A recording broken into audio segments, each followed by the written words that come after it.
Good afternoon, good afternoon, everybody, or morning, depending upon what time zone you're joining us in. Thank you very much for joining. This webinar is part of a series on promoting the rule of law, organized and sponsored by the Center for American and International Law in Texas.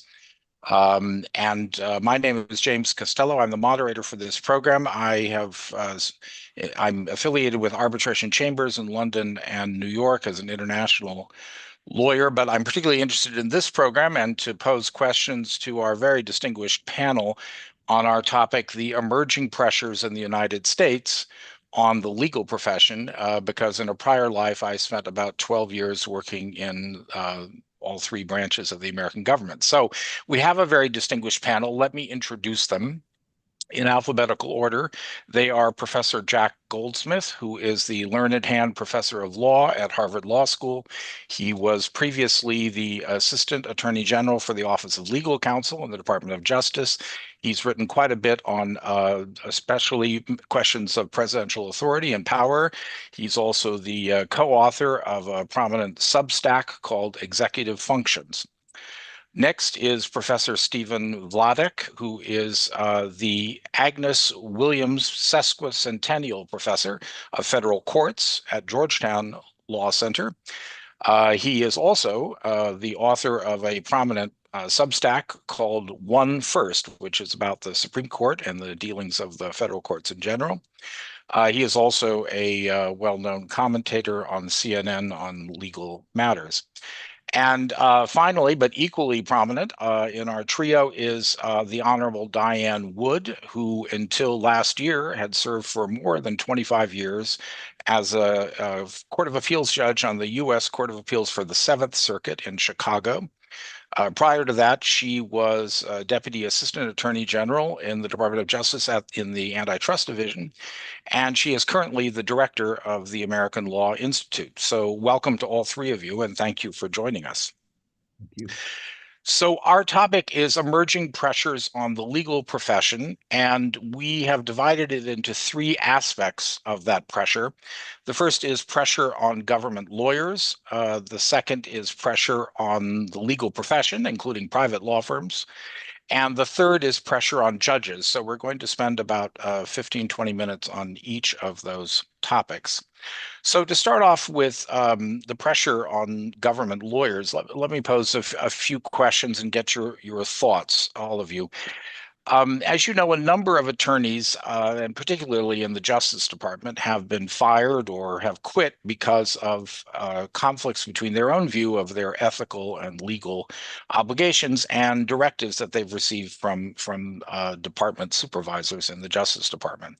Others have been dismissed or have been put under investigation simply for the kinds of cases they've worked on previously, including those who worked on prosecutions of the defendants in the January 6th invasion of the Capitol. So I guess one question would be, obviously there are thousands of lawyers who work in various branches of various departments of the United States government. And some people might wonder whether these individual cases that I've just given as examples could affect the quality of legal advice that's received within the department to department heads, division heads, as they carry out their responsibilities. And so we might wonder, whether these isolated cases will have an overall effect. On the other hand, we can recall, for example, the recent comment by a federal district judge, Kuhnauer, who, when confronting President Trump's executive order that purported to limit birthright citizenship in the United States, which he enjoined from being enforced on constitutional grounds, asked rhetorically, where were the lawyers when the decision was made that President Trump could sign this executive order? So let me just toss out that question to the three of you. Do you think that these kinds of developments jeopardize quality of legal advice that's being given internally to leaders of the government? I mean, I can start off if you like, James. Sure, please. I mean, I think it's much more severe than you've described. You focused on people who have been fired or who have quit inside the government, career officials, and indeed some non-career officials, some political appointees have been fired.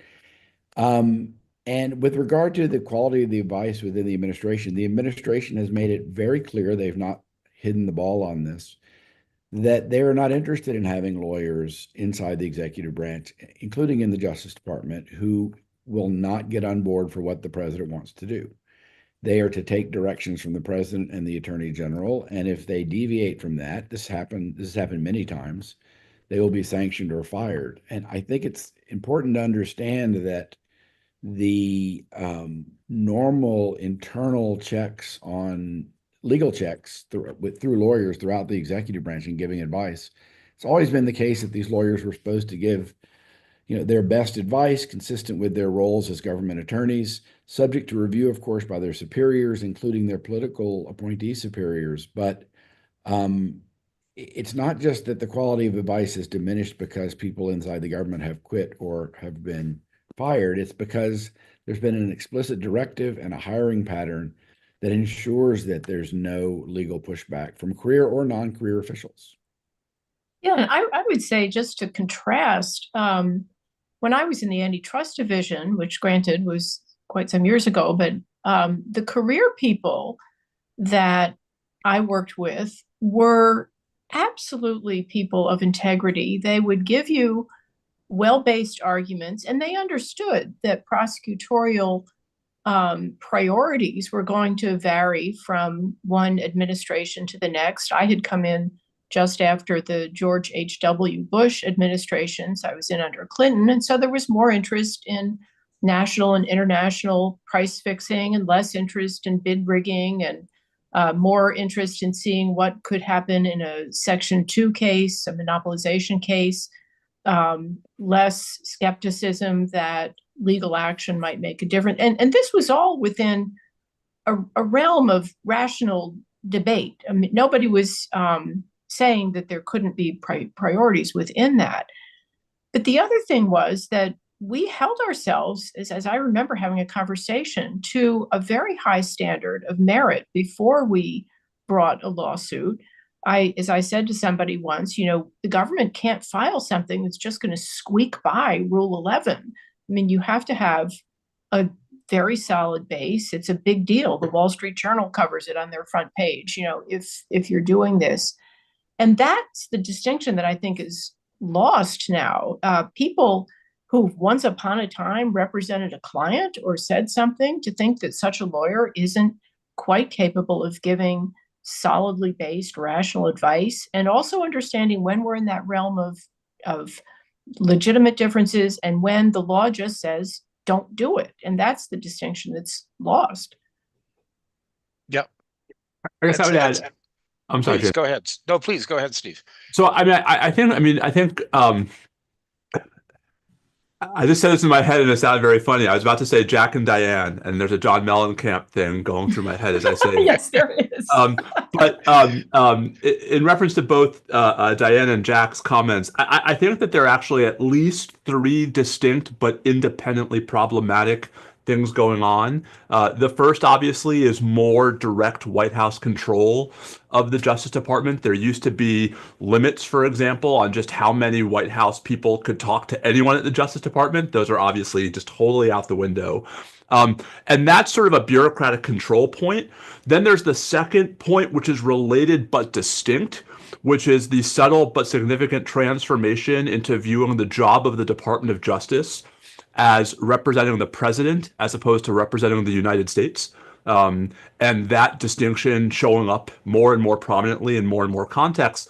But I would actually add, and maybe this is where there might be a little bit of daylight between at least Jack and myself, but I think also what exacerbates both of the first two is the third, which is affirmatively lawless directives coming from the White House to the Justice Department. Just to take one example, the TikTok executive order that President Trump signed on January 20th, a lot of folks have focused on Section 2A of that executive order, which says we're not going to enforce the TikTok statute against anyone for 75 days, and it's now been extended.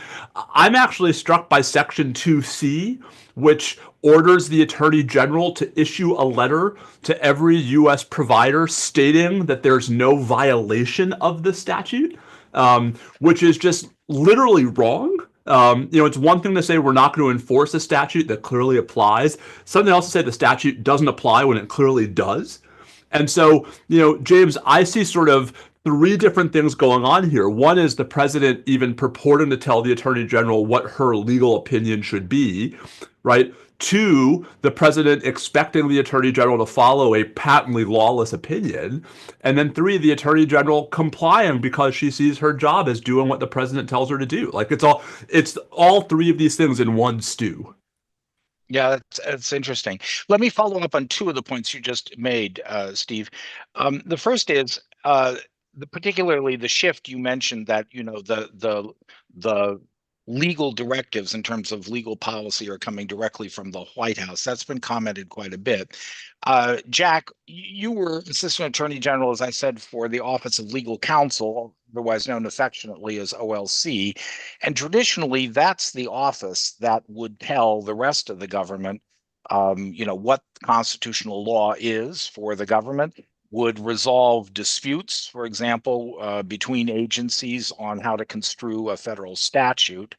So, I mean, when I was in the White House counsel's office, we always regarded OLC as the ultimate arbiter of legality and constitutionality in the absence of a direct ruling by a court.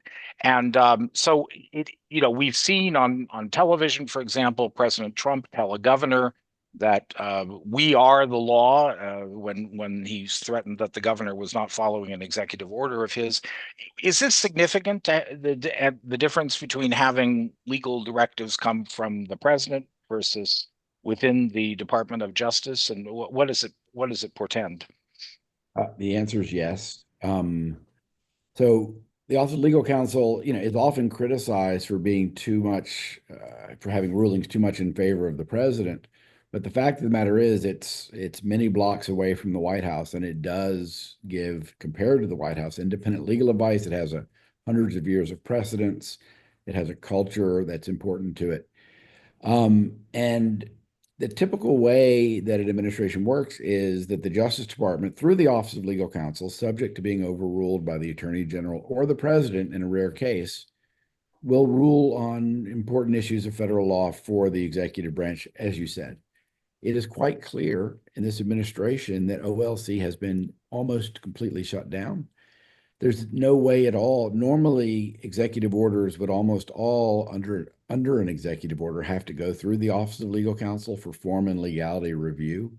It's quite clear that, and it's been reported that that's not happening. The TikTok order that Steve mentioned is blatantly illegal. And it may be indeed at the top of the list of things that are obviously unlawful that the Trump administration has done and has not gotten enough attention as such. And there's no way that went through OLC.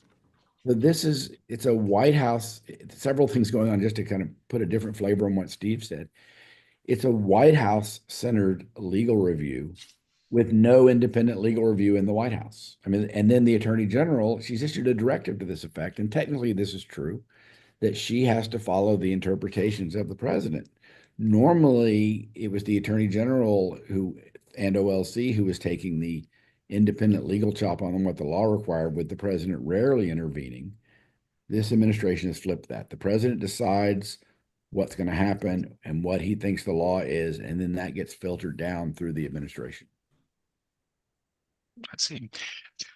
The other point I wanted to follow up on that Steve in particular mentioned is these directives coming down. And obviously the directives then follow beyond the attorney general and division heads onto the line attorneys, who often show up in federal court to represent the position of the federal government. And a number of federal judges have been increasingly irritated and expressed their irritation with the level of let's say, cooperation that they're getting from Department of Justice lawyers, their inability or their unwillingness to answer questions from the judges. One judge in particular, after a colloquy with a DOJ lawyer, said that this exchange does not reflect the diligence that the court expects from any litigant, let alone the U.S. Department of Justice. To all three of you, how significant do you think this is? Does it have implications for example, the rule of law in the sense of the quality or of judicial review of government actions? Well, it certainly does have implications for the rule of law. One of the consequences of the present situation is that the arguments themselves that the government lawyers are presenting in the courts are not being vetted for soundness. They're being vetted for fidelity to what the president wants. And judges don't like it if people are standing there presenting essentially frivolous arguments, legally completely unbased arguments, and then they don't have any backup. The judges that I'm thinking of have given the government lawyers the opportunity to say, what case, what doctrine, what do you have that supports this position you're taking? And the lawyers stand there and they hem and haw, which is a terrible position to be in as a lawyer. It's why a lot of them have resigned, because they don't want to be in that position.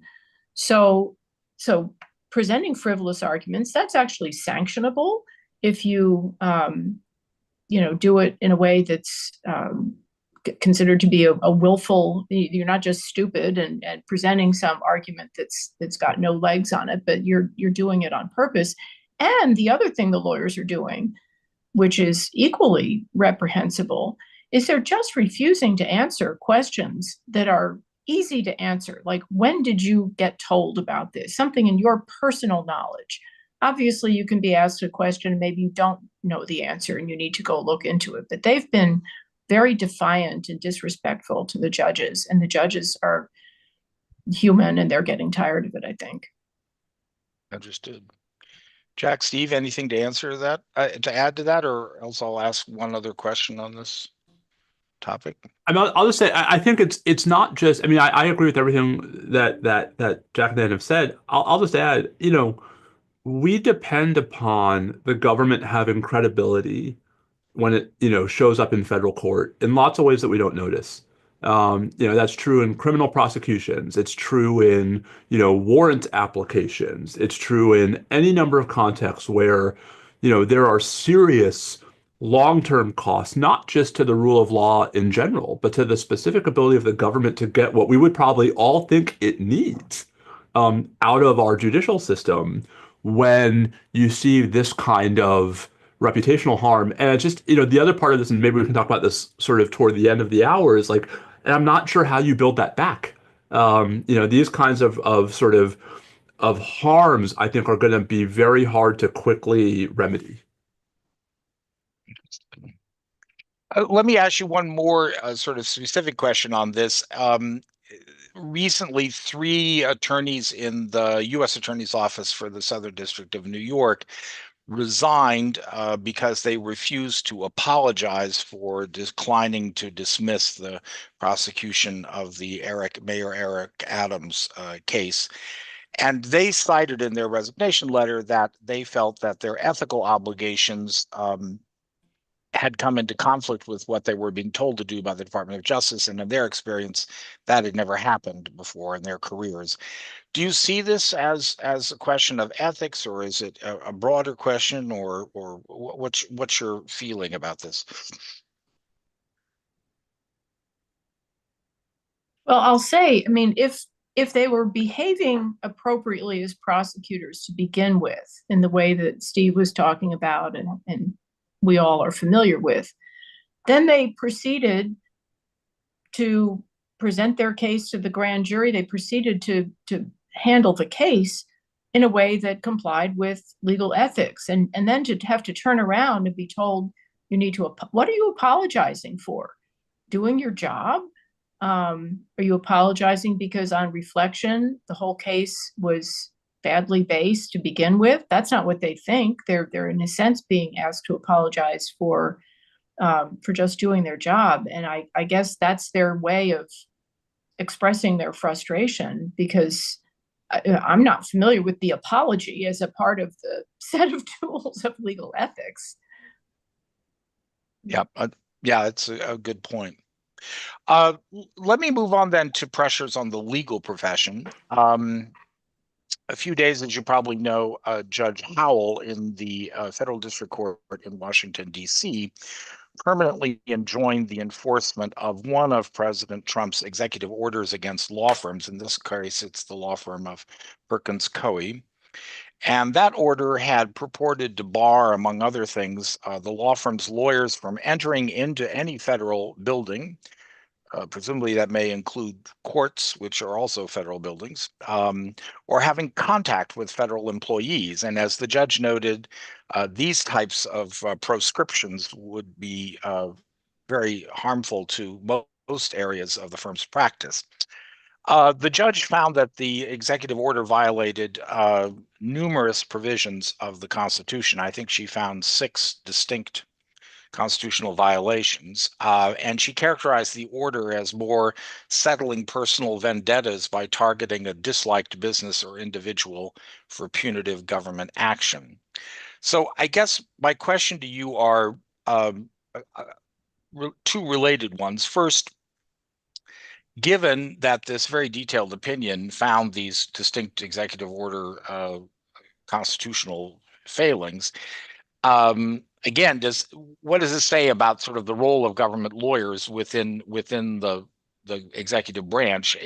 In your experience, could an order with this many constitutional defects ever have been signed by a president? And the second is, do you think that law firms who have purported to settle their differences when executive orders were issued against them or when they were threatened against them may now back away from the orders, sensing that they may not be legal in the first place?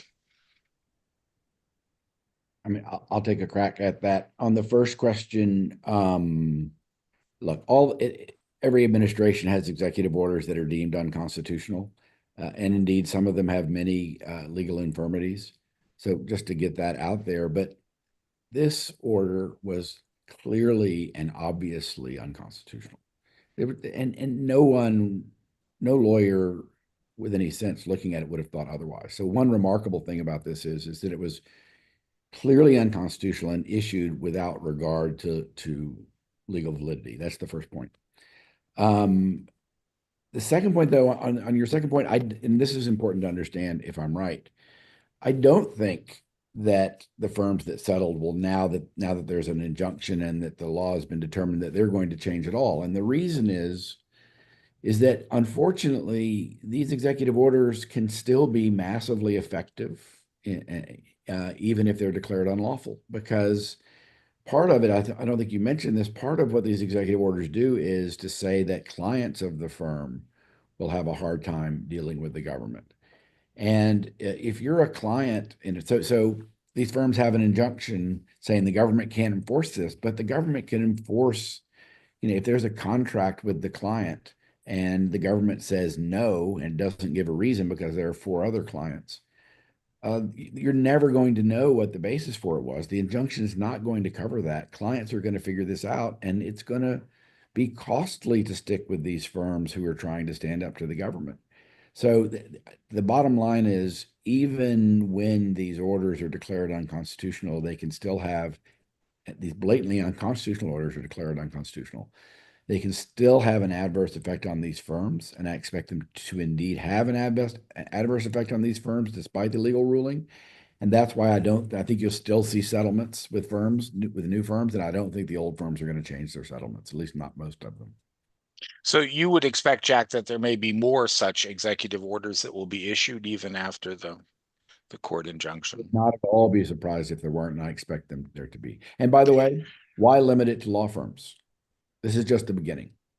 So can I just to piggyback on that? I mean, I think to me, if there's any development that might stiffen the resolve of some of the firms that have not yet either sort of declared their opposition to the administration or, bent the knee, I think it's less Judge Howell's ruling, which I would encourage everyone to read, and more the language in subsequent executive orders, including the executive order on law enforcement protection, where the administration has started to make it quite clear exactly how it expects the firms that are committing to providing, hundreds of millions of dollars of pro bono services that at least were initially pitched vaguely as consistent with the administration's priorities. Well, now we're seeing executive orders that say actually some of that pro bono time is going to be, defending law enforcement officers from damages suits. And I'm with Jack. I mean, I think the point here is to chill speech and to chill conduct, not to win these lawsuits. I just wonder if maybe, I don't know how many folks remember well the sort of the scene in The Empire Strikes Back when, Lando Calrissian and Darth is complaining that Darth Vader has changed the terms of their agreement. And Darth Vader says, "Pray I don't alter it any further."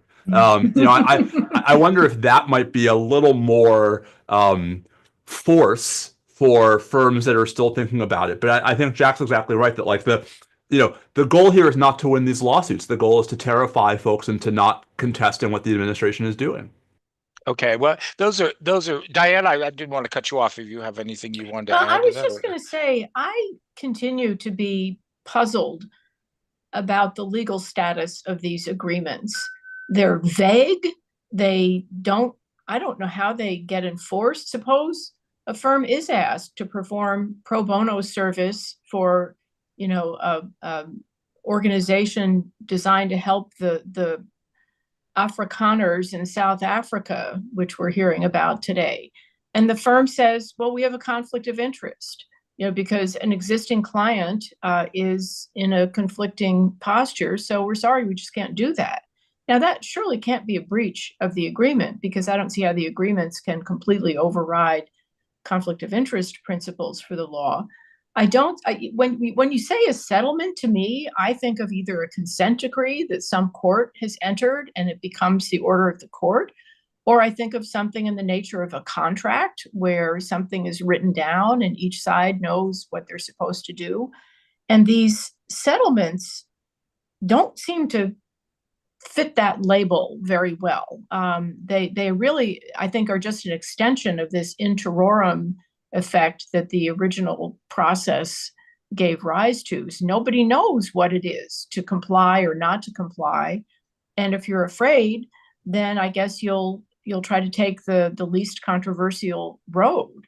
And of course, the other thing I'll just say, if the lawyer, again, take the antitrust division, which I happen to know fairly well.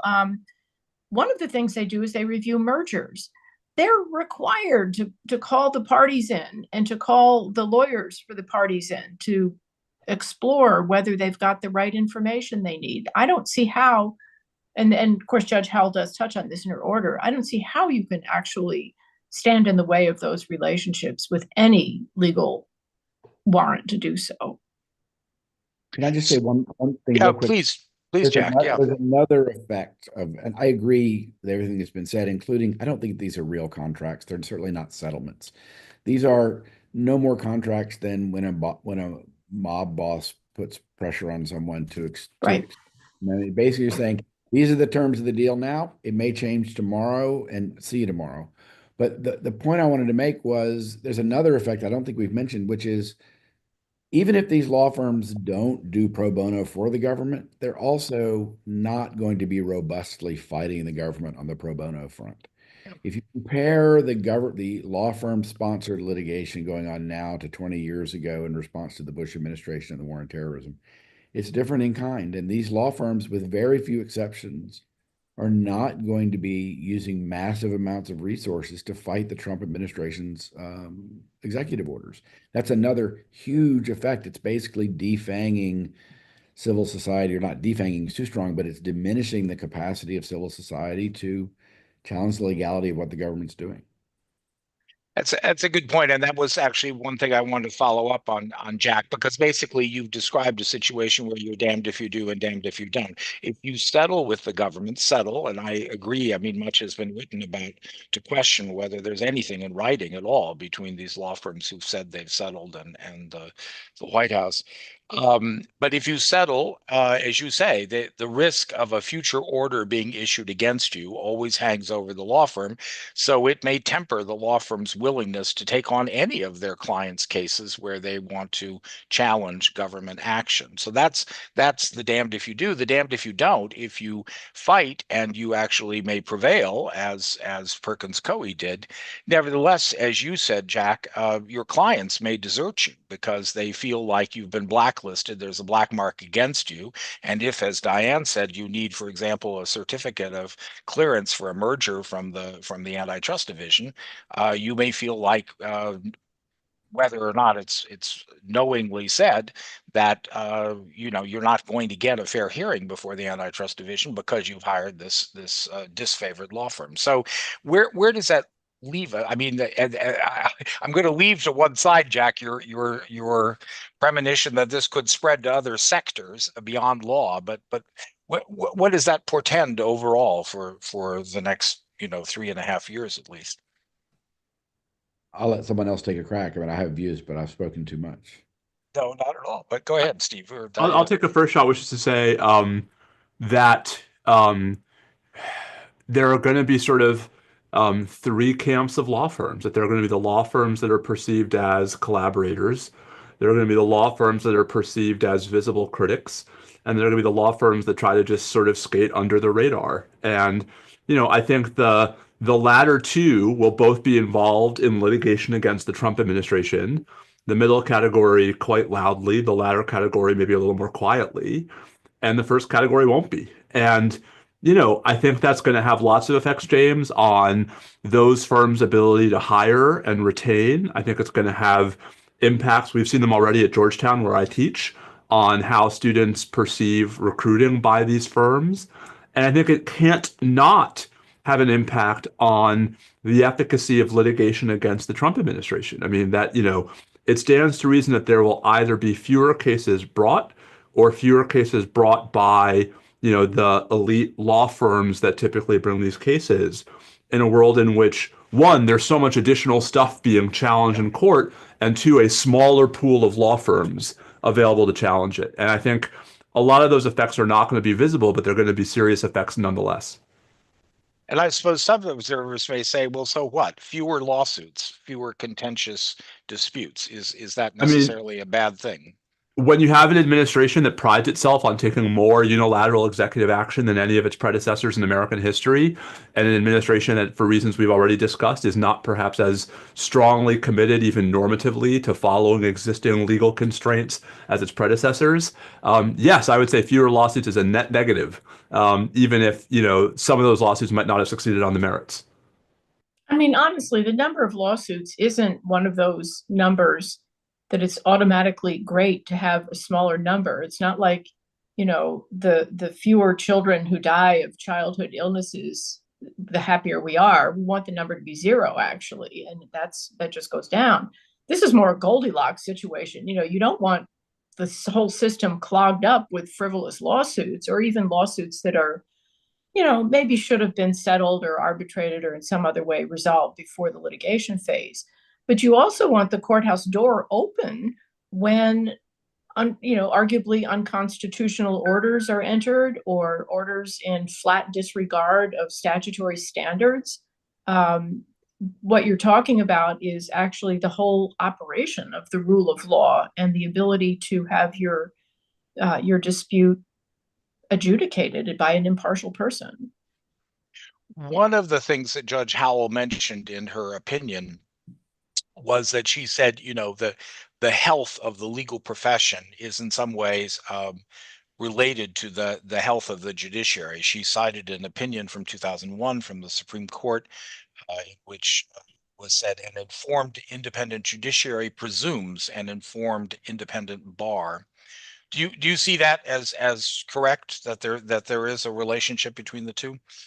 Oh, absolutely, yes. I mean, in fact, I bounced around a lot of the world visiting other judiciaries, and in places where there is a strong independent bar plus standards that restrain and guide the prosecutorial function, then you have the setting for a good objective evaluation of cases. I do remember vividly, though, being in Turkey where I was there with a bunch of judges from the US, and the judges sat on the highest tier, and the prosecutors sat up there with them. And then down on the floor were the independent lawyers for the defense. Just the visual of it told you about who had stature and who didn't. It was a little striking. But absolutely, people frequently, in fact, you can look at all kinds of studies, whether it's something as mundane as evictions, or whether it's something as currently important as immigration proceedings, whether it's commercial disputes. People with good legal representation do better. Without legal representation, if you're one of the 3/4 or 2/3 of the litigants in the US who are pro se, you're not going to have a good outcome a lot of the time because you don't know what you need to tell the courts. I would just add, I mean, the sort of the nerdy federal courts answer to this question is also relevant, which is for better or for worse, we have a system that's predicated on relatively strict case or controversy requirements where, the federal courts need cases to be brought to them. They cannot go out and find cases. They are not a roving commission. And, you could construct a perfectly healthy constitutional democracy with different justiciability rules. But these are the ones we have. And in that system, especially, James, I think an independent bar is critical in holding the government to account, because without an independent bar, those cases, yes, I mean, you can have a Gideon versus Wainwright once in a generation where a pro se litigant is able to bring a massively important constitutional issue to the Supreme Court. But, most of the major cases the Supreme Court decides have, if not like super fancy law firms, at least pretty well-trained professional lawyers on both sides of them. And that's not a coincidence. Can I make another point, though, about the need for lawyers to bring a case? It's a real tension that I see in the system, because on the one hand, you have the Supreme Court regularly citing its favorite language from Marbury versus Madison. It is emphatically the province of the Judicial Department to say what the law is. Fine. So they're maintaining their power of final judicial review. On the other hand, this Supreme Court has a pretty strict view of the Article 3 standing, mootness, ripeness, the whole package, political questions, the whole package of requirements. So you wind up with something like this airplane that we've been reading about this morning. It's more than an airplane, 747. And earlier cases, is there anything you can do about a blatant violation of the emoluments clause? And the answer is I think it's going to be pretty hard. Impeachment isn't going to work. We know that, given the political party system. So we've got the court claiming this power for itself, but no way for it to exercise it, which bothers me terribly, actually. Understood. Jack, you said you were withholding. Would you like to add anything now? I don't have anything to add to these points. Thanks. Okay, thank you. Steve, let me come back to one point you mentioned earlier, which is, how do we see a way of recovering from the kinds of ills that you and Jack and Diane have just described? I mean, there have been instances in the past when government officials acted against certain lawyers. One thinks of the blacklisting of lawyers who represented people who appeared before the House Un-American Activities Committee during the McCarthy era, or I recall there was an assistant secretary of defense, I think, who said that urged corporations to boycott law firms whose lawyers were defending inmates in Guantanamo. We did recover from things like that. Are we likely to? Can you see a way of recovering from the kinds of ills that you and your colleagues have described? So first, I think this is much worse, right? So the McCarthyism era had plenty of problems all its own, very few of which involved the president of the United States personally entering executive orders targeting suspected communists. Right, a lot of the most mischievous behavior was by congressional committees, and that's a problem unto itself, right? But a distinct problem. The episode you mentioned from 2006 involving Culley Stimson, Culley apologized, and those firms paid no cost. If anything, they, I think, benefited from the the notoriety surrounding that episode. Um, there's a broader point here, and I think folks might disagree about who's to blame for this, but certainly I think there's an obvious solution that we should all agree on. We've made it awfully hard, James, to hold any government, federal, state, local governments, retrospectively accountable in the United States, right? That it is actually relatively easy, or at least possible, to obtain injunctive relief to stop ongoing unlawfulness by local, state, and federal officers. It's almost impossible today to get damages when the federal government breaks the law. It is very, very difficult to get damages when states break the law. And, I don't think that that's wholly unrelated. I mean, that didn't cause the political moment we're in. I think it has made it harder for courts to push back in all the ways I would like them to. And I think it has removed some of the historical incentives in favor of government officers, having more of a commitment to external understandings of legal rules. So I guess, James, to me, there's a broader both disease and solution here that's about making the government more accountable legally in lots of respects that aren't true today. But that would take what? It would take a change in judicial doctrine, but more plausibly, new federal legislation. Right. So, I mean, I would probably defend the view that the courts could do a lot of this by themselves. I suspect Jack might not, but certainly Congress could do it in a world in which Congress thought, holding the executive branch accountable was part of its job. But not just the courts. I mean, think back. I mean, Jack knows more about this than anybody, but think back to the aftermath of the Nixon administration. When Gerald Ford becomes president, he appoints Edward Levy as Attorney General. Edward Levy cleans house. The Department of Justice was badly tainted at that point. And Edward created these rules for engagement between the Department of Justice and the White House. And they were certainly still being followed when I was there. And I think up until very recently were largely accepted by both parties, by both kinds of administrations. And Edward created a different spirit in the Justice Department and was, I think, quite successful in doing that. There's probably legislation that also has to be passed, but there was a big house cleaning after Nixon that lasted for a while. Understood. Jack, anything further on this? I sense what Steve is actually telling me indirectly, given where Congress is at the moment, that he doesn't really see a route for recovery. Well, but I mean, it depends over what period. I mean, Steve is right that I would disagree with him that federal courts should recognize implied causes of action for damages against federal officials. But I agree with Steve that we're definitely at a suboptimal place in terms of retroactive accountability for federal officials. My view is that it needs to come from Congress. That at the moment is a non-starter, but frankly, it's a non-starter in the Supreme Court as well. So we're not in a good position in terms of getting that anytime soon. But anyway, I just think that it has to come from Congress. There will at some point be a reckoning for what's happening now. At least I believe that there will be, and there will be serious reform, in my judgment, akin to and probably more robust than what happened in the 1970s.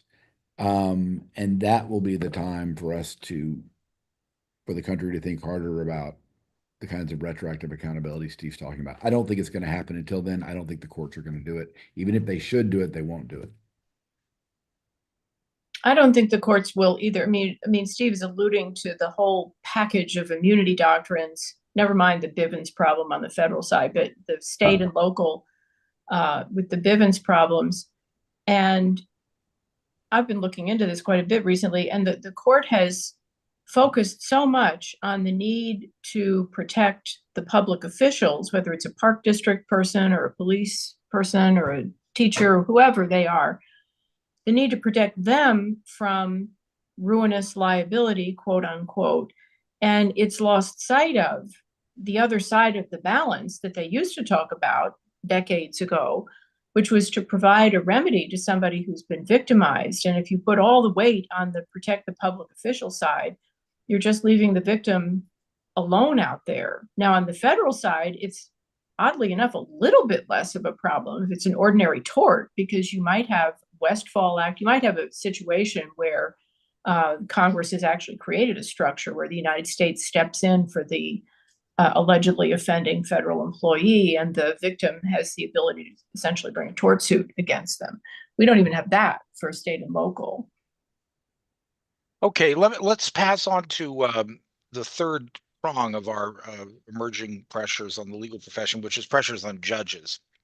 So, Jack, you had a very interesting podcast last month with Ross Douthat of the New York Times, and you characterized the Trump administration as pursuing, quote, a strategy of utter contempt for the courts, reading directives narrowly, filing massively disrespectful briefs, threatening non-compliance, unquote.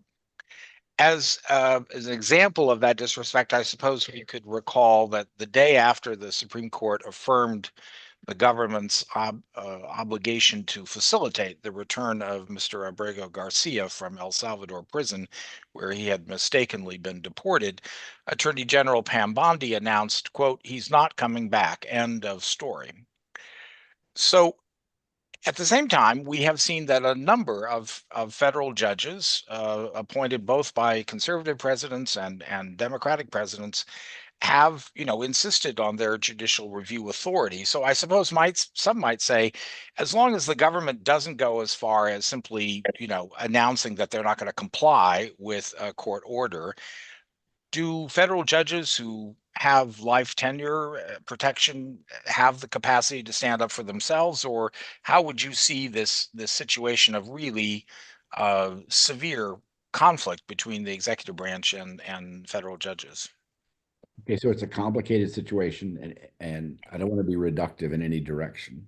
Yeah, I stand by what I said in that interview. I think it probably under describes the extent to which the administration is really systemically and self-consciously playing games with the courts in terms of compliance. At the same time, with a couple of narrow exceptions, they've walked right up to the line of noncompliance, but not actually gone over the line of noncompliance.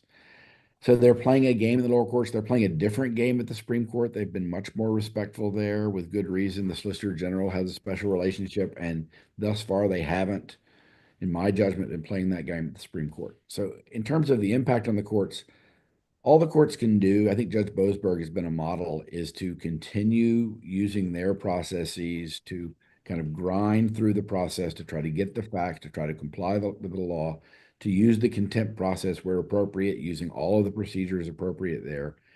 I think that's all courts can do. I think that's what they largely are doing. I think that there's, on the whole, if we step back from the rhetoric and the threats and the game playing, there's largely been compliance with the vast majority of injunctions. They're working.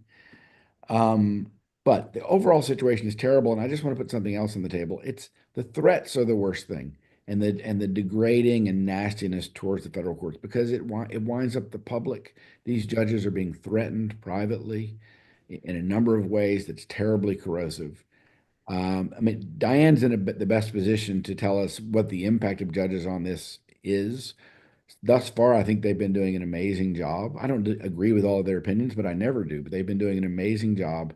But I think that the threats and the game playing has to have a corrosive effect on their ability to do their jobs. I'd be interested in what Diane thinks about that. Yeah, I mean, it's tricky because on the one hand, just issuing an opinion or an order that is not going to be welcomed by, the White House, let's say. Most judges that I know, at least, and I know plenty of judges appointed by every president you can think of, would say, well, that's what the Article 3 life tenure and salary protection are all about. You get to issue the unpopular opinion and you can still go home and sleep well at night. But this, as you say, this atmosphere of threats and degrading things plays to a small subset of our society, but nonetheless an important one. So the judges who are involved in the current cases, are getting pizzas delivered to their homes. And the pizzas are you know, it indicates the pizzas were sent by Daniel Anderl, who is the murdered son of Federal District Court Judge Esther Salas from New Jersey. Now that's an added burden that Judge Salas shouldn't have to bear, goodness knows. But also it's an intimidating thing. We know where you live, we know where your family is, and this happened to a judge in Chicago. This is now probably 20 years ago, but you know, she went home one day and discovered her husband and mother murdered in her basement by a litigant who was angry with the way she resolved his case. And judges don't want their families to pay that price, and it does wear on you. You know, you at some point, it's not worth it. Steve, anything you want to add on that point? Just that I think it's remarkable. Everything Jack and Dan says exactly right. I would just add, it's not just that you would hear this in any private conversation you had with a federal judge today. It's that I think this is part of why we also saw a very rare public statement from the Chief Justice at the beginning of April in response to President Trump calling for the impeachment of Chief Judge Boasberg, who really, I think, has actually gone like right down the book in how he's handled the very complicated, very fraught Alien Enemies Act litigation in D.C. And it was like 3 hours after President Trump called for Boasberg's impeachment that Chief Justice Roberts released this very deliberate statement to the press. And, you know, the statement was not especially substantive. It said something I think all lawyers know, which is the way you usually challenge a decision you disagree with is to appeal it, not to sort of threaten the judges with impeachment. And that it threatens judicial independence to sort of casually bandy about the idea of impeachment.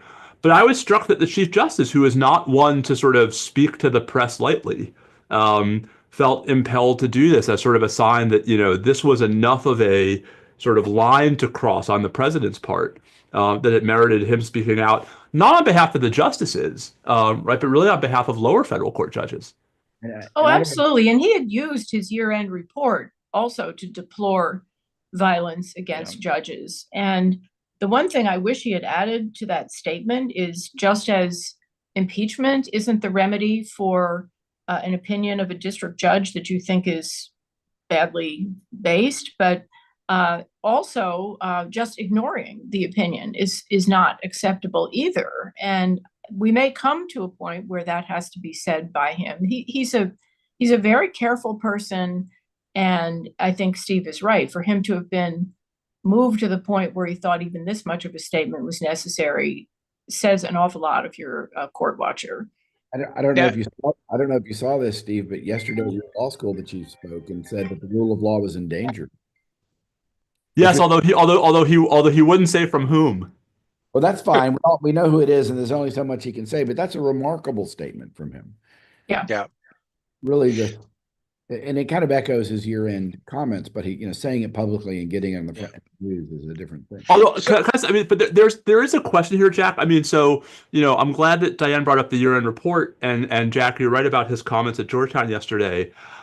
I wonder if there's, you know, at some point the chief needs to be a little more specific, because, you know, when he made that comment to the press back in April, President Trump said, oh, well, he didn't mention me, so he clearly wasn't talking about me. You know, his year-end report back in December, if you actually read it really carefully, he's criticizing Republicans. The one example he has of what he calls inappropriate public criticism is he's very elliptical about it, but the only fact pattern that it tracks is Louisiana Governor Landry's calls for the impeachment of a Obama-appointed New Orleans district judge, right? But he won't say that. And I know why he's like historically disinclined to say that, but I wonder if there comes a point where he has to ratchet that up a bit.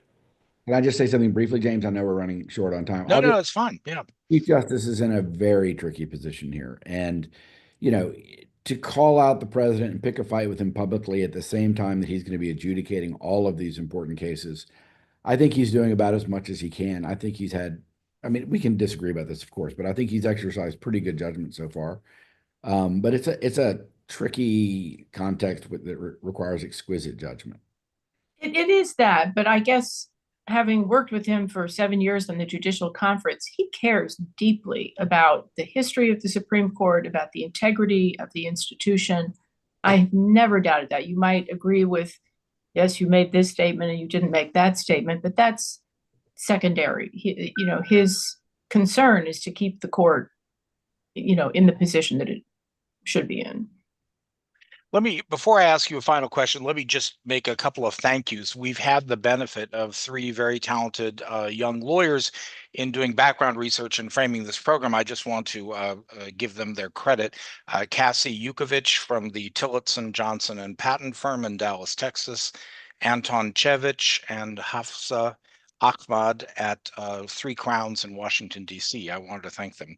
Also to the chair of CAIL, T.L. Cubbage, and to Professor Chip Brower, who's the chair of the CAIL sort of baby sister organization, the Institute for Transnational Arbitration. So to go back to this question of pressures on judges, it seemed like there were over 215 federal challenges, lawsuits filed against actions by the Trump administration in its first 100 days.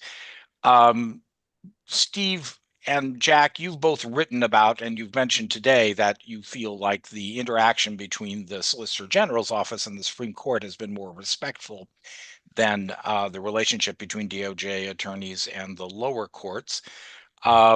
But nevertheless, relatively few of these 215 plus cases is going to make it ultimately to the Supreme Court. So I guess my final question is a kind of a combined one. Do you think that ultimately these level of challenges and the way they've been conducted in this very confrontational style I feel odd referring to a court of appeal. Diane is a lower court, but in any event, a district court and the courts of appeals will sort of wear down the judiciary's ability to sort of carry out their judicial review functions.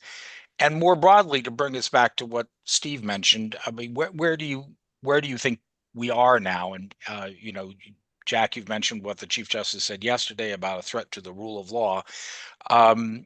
Is this really an extraordinary time, or are we somewhat skewed in our perspective just because we're in the middle of it?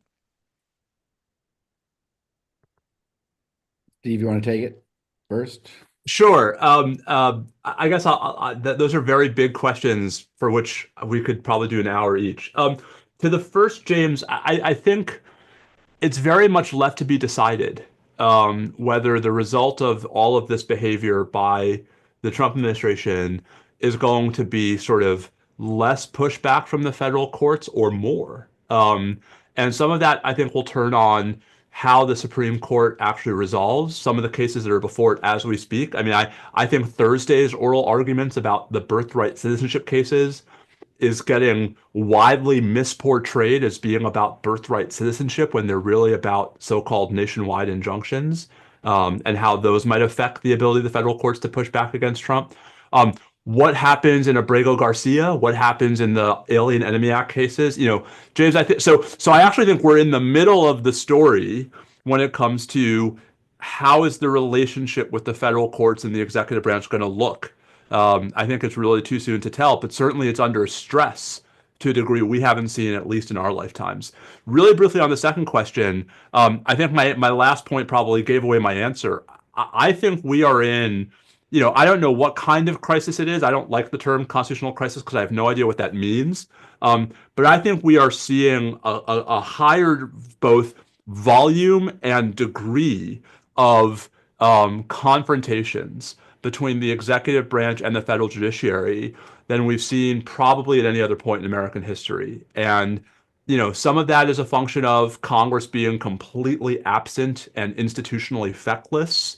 Some of that's a reflection of, who the president is and what he believes his mandate is. But whatever the cause, James, I think, this is unique, not just because we are here today. This would be unique, I think, in any objective view of sort of this moment compared to its predecessors. I would largely agree with everything Steve said. Yes, I would too. And the only thing I'll add is if you think way back to early historical debates about our system of both checks and balances and separation of powers, there was a notion that each branch of government had a primary responsibility to ensure that what it was doing stayed within the boundaries of the Constitution. Congress has offices that look at that. Obviously, the federal courts have the final judicial review power, as we've at least run things since 1803. And the executive evaluated that's what OLC is there for. That's what the executive has done. Some presidents will issue signing statements if they think that there's a constitutional problem with legislation they're offered. And I feel as though we've lost this sense of tripartite responsibility. It doesn't take away from the fact that these lawsuits are properly before the courts. I've never seen anything like this. I think we are in a very unusual moment, and I hope we survive it. Well, on that not very hopeful final note, but really important caution there. Thank you very much to Judge Diane Wood, Professor Jack Goldsmith, Professor Stephen Vladek. Thank you very much for spending your time to share these insights with us. Thank you. Thank you.